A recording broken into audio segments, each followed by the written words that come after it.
I tell you what, someone said, that Biden, he's getting old, man. I tell you what. Well, guess what? The only thing that comes with age is a little bit of wisdom. I've been doing this longer than anybody, and guess what? I'm going to continue to do it with your help. Look, and one of my friends from my hometown, Bobby Casey from Scranton, Pennsylvania.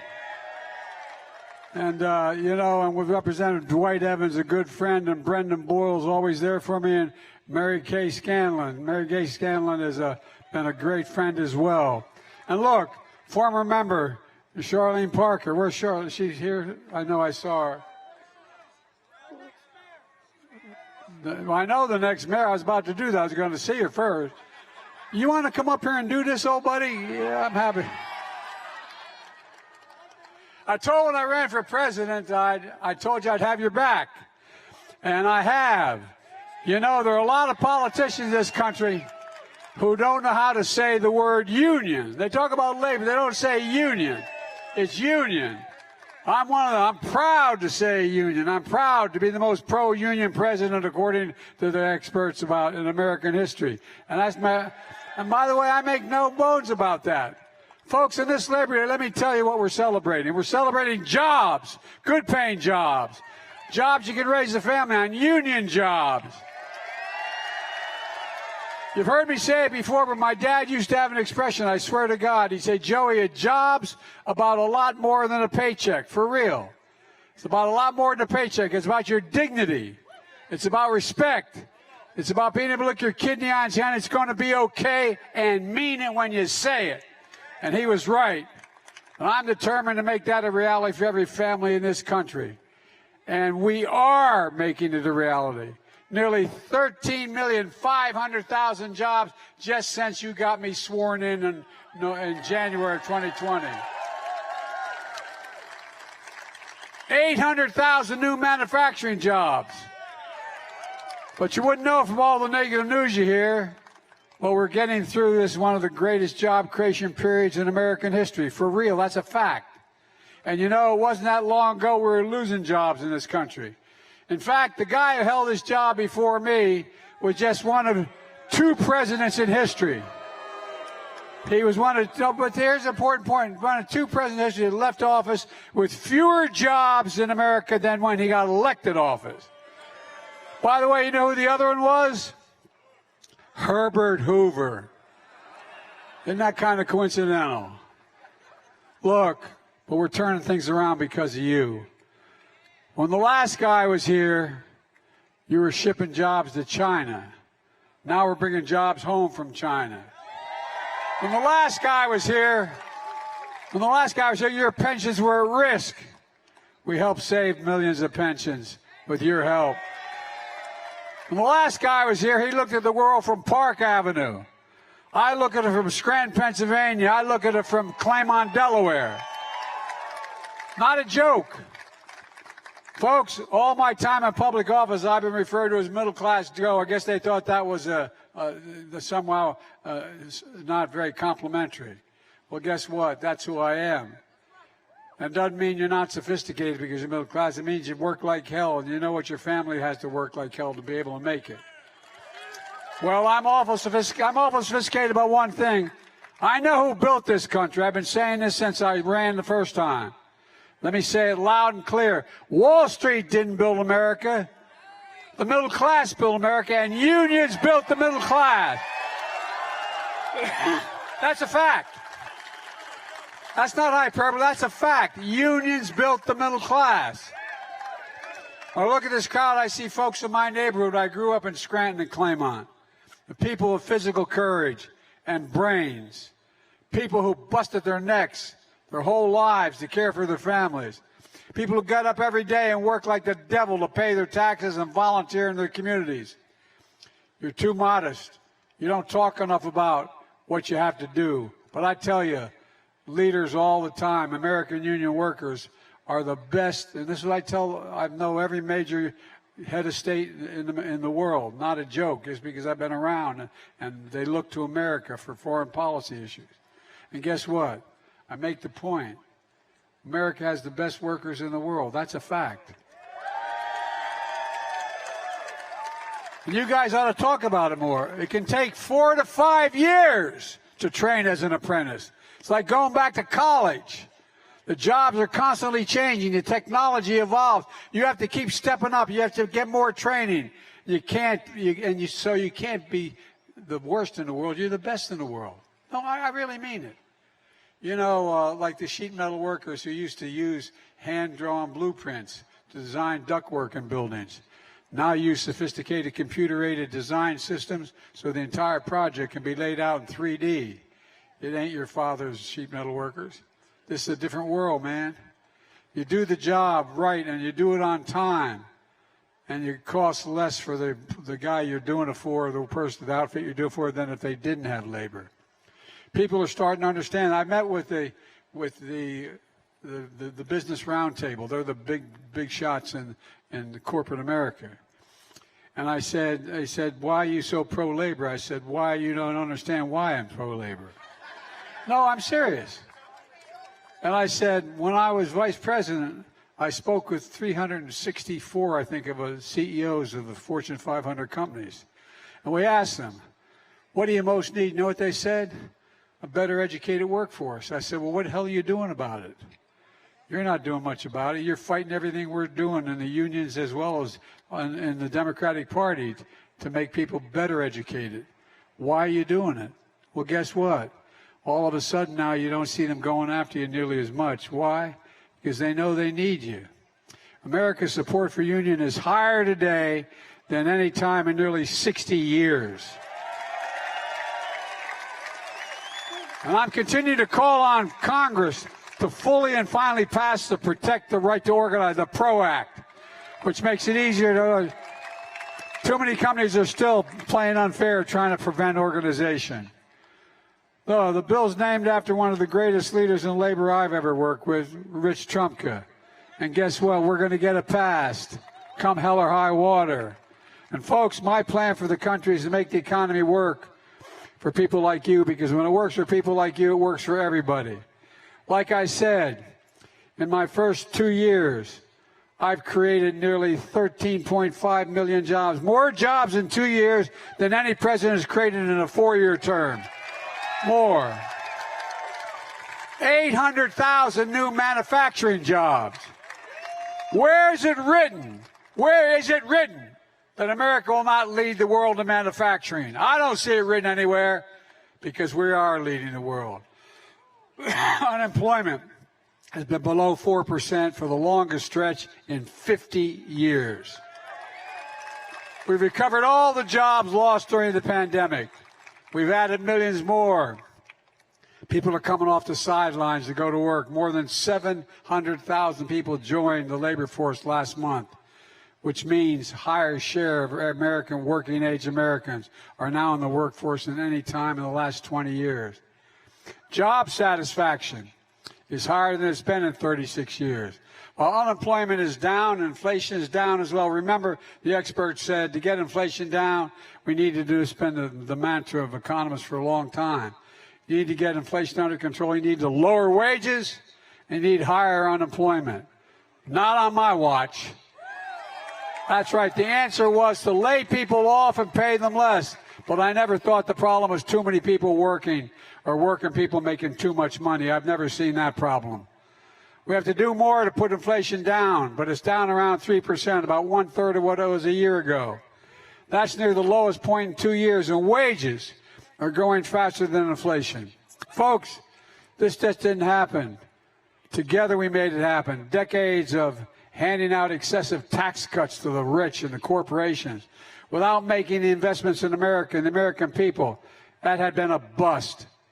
Was all done to hollow out the middle class, blow up the deficit, ship jobs overseas, strip the dignity and pride and hope out of a community one after another as they shut down the factory and send it overseas because labor was cheaper and we imported a more expensive product. Well, guess what? I'm pretty sure you saw in your home what I saw in mine. Not a whole lot of trickle down ended up at my dad's kitchen table as he busted his neck. So we're changing that. We're replacing trickle-down economics with what everyone on Wall Street is referring these days to Bidenomics. And guess what? It's working. It's about building the economy from the middle out and the bottom up, not the top down. Because this is not a political statement. This is an economic statement. When the middle class does well, everyone does well. I'm a capitalist. The poor do well, and guess what? You can still be a millionaire or a billionaire, except one thing. Pay your taxes. Pay your taxes. Bidenomics is a blue-collar blueprint for America. It's for you. For example, last week we announced a new proposal, a new rule that would extend overtime pay to as many as 3,600,000 workers. Now it's about 35 grand, 36 grand before you can, after that you don't get overtime. Well, now it's 53 grand, man. And guess what? He's got a whole lot of people working as executive assistants, working a hell of a lot more than 40 hours and not getting paid overtime. Now you're going to get paid overtime. It'll make a big difference for a lot of families. We did something else that matters a whole lot to folks in this parking lot. That's we passed the Bush-Lewis Act, which protected pensions for millions of union workers. It's one of the most significant achievements for union workers and retirees in over 50 years. And for the folks at home who don't know why it matters, let me explain. 2 to 3 million union workers, through no fault of their own, after paying into their pension for years, faced painful cuts in benefits they were counting on in retirement. Why? They're going to be left high and dry, while companies they work for didn't hold up their end of the bargain and finance their end of the bargain. We just couldn't let that happen. And I might add, we got to pass, and not a single solitary Republican vote, not one, voted to sustain these pensions. People work their whole lives. No, think about it, though. Why in the hell would they do that? Can you imagine if it was reversed? Can you imagine they came along and said they were, anyway, I want to get going. Democrats passed it because Democrats know the value of hard work. We also passed the bipartisan infrastructure law. You can't have the strongest economy in the world with a second-rate infrastructure. Can you believe we used to have the best infrastructure in the world, and then we fell to number 13 in the world? Roads, bridges, internet, the whole deal. 13, the United States of America, 13th in the world. But guess what? Guess what? The great real estate builder, the last guy here, he didn't build a damn thing. Under my predecessor, Infrastructure Week became a punchline. On my watch, infrastructure has been a decade and it's a headline. And folks, we're investing in America, in our roads, bridges, ports, airports, clean water, high-speed internet, and so much more. Over $10 billion has already been committed to the state of Pennsylvania. They've already announced $78 million going to the city of Philadelphia to make improvements along the approximately 12.3 miles of Roosevelt Boulevard and North Broad Street. The Bucks County line, including upgrades of traffic signals, installing new transit and bike paths, pedestrian paths. We're upgrading airports from Pittsburgh to Lehigh Valley right here in Philly. And you got it. 95 is we got it. I got it, man. I got it. And Bobby Casey, we're finally going to get that rail line from Scranton to New York. I'm going to get that done. My grandfather, you think I'm joking. I'm not joking. It's a big deal. It's a big deal, and economically it'll be a big deal. Economically be a big deal. And guess who's going to build these projects? You are. Labor. Union labor. Sheet metal workers, electricians, operating engineers, iron workers, steel workers, laborers, bricklayers, plumbers, pipe fitters, cement masons, painters. Look, we're creating good paying, prevailing wage jobs where you don't need a college degree to make a decent income, but you got to work as hard to get a college degree. And by the way, we're going to transition to an electric vehicle future made in America. It will be made in America. and that protects and expands good union jobs. Auto manufacturing has largely been a middle-class career with good pay that you could raise a family on. Well, that's not going to change on my watch. Look, one of the core principles throughout everything we've done is this: make it in America, with American products, with American labor. Most people don't know there's been a federal law on the books, and 20 years ago I didn't know it either, to be honest with you. Since 1933, the law says that when Congress appropriates money for the president to administer, whether it's for an aircraft carrier or a federal highway, the president is supposed to hire American workers and use only American products. But guess what? For too long, too many presidents didn't have the nerve to insist on it. Well, I'm insisting on it. When I took office, I was determined that we'd never again be in a position where during the pandemic supply chains broke down, American companies couldn't get the parts and products they needed. So I was determined to bring the supply chains home, to invest in America. And guess what? And that's encouraging the private sector to do the same. Since I took office, the private companies are investing their money, $510 billion investing in America, creating jobs, instead of sending it overseas. For example, I met with the chairman of one of the largest semiconductor manufacturers in the world. And by the way, we invented the semiconductor. We used to have 40% of the market. Well, it's based in South Korea, this group. It's called SK Group. They're investing $22 billion in America, building facilities to make these chips here in America. When I asked the CEO why America, here's what he said. Number one, there's no safer place in the world to have my investment than the United States of America. And number two, this is the God's truth, you have the best workers in the world. He was right on both counts. The long and short of it is we're making things here in America again, with American workers, with American products, and American factories. For too long, we've been exporting jobs. Corporations were shutting down factories throughout the country, from Pennsylvania all through the Midwest. For communities, generations having worked in a particular factory get shipped overseas because labor was cheaper, depriving that county and that city of pride, sending jobs overseas and importing finished products from overseas. But we're not doing that anymore. We're creating good paying union jobs and exporting union-made products to the rest of the world. And maybe equally important, we're bringing back pride. Those scores of cities across America. I believe Americans are willing to work hard, should be able to get a job no matter where they live, in the heartland, small towns, big cities, raise their kids in a good paycheck and keep the roots where they grew up. And even with what we've done, unlike the last president, in my first 2 years, all this stuff, guess what? I cut the deficit, $1.7 trillion. Cut the debt, $1.7 trillion. And one more thing. One of the ways I was able to invest in you and still bring down the deficit was I started making people pay their fair share.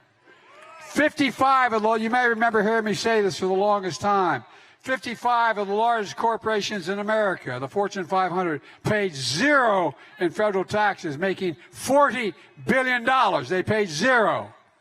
Well, guess what? It's not fair if I changed it. Now they're paying a minimum of 15% paying for all this stuff. By the way, how many of you think the tax code is fair? You got it, man. You know, the idea that there are over 1,000 billionaires, not million, billionaires in America. You know what they pay in federal taxes on average? 8%. How many of you want to, if I had a deal, said, okay, no matter what you do, you only have to pay 8%, raise your hand. You'd take it in a heartbeat, right? Well, they pay a lower rate than you, than teachers, firefighters, and probably anyone in this parking lot. It's time we get paid, they paid at least a minimum tax. The bottom line is this, you pay enough. It's time for big corporations, the very wealthy, to start paying their fair share.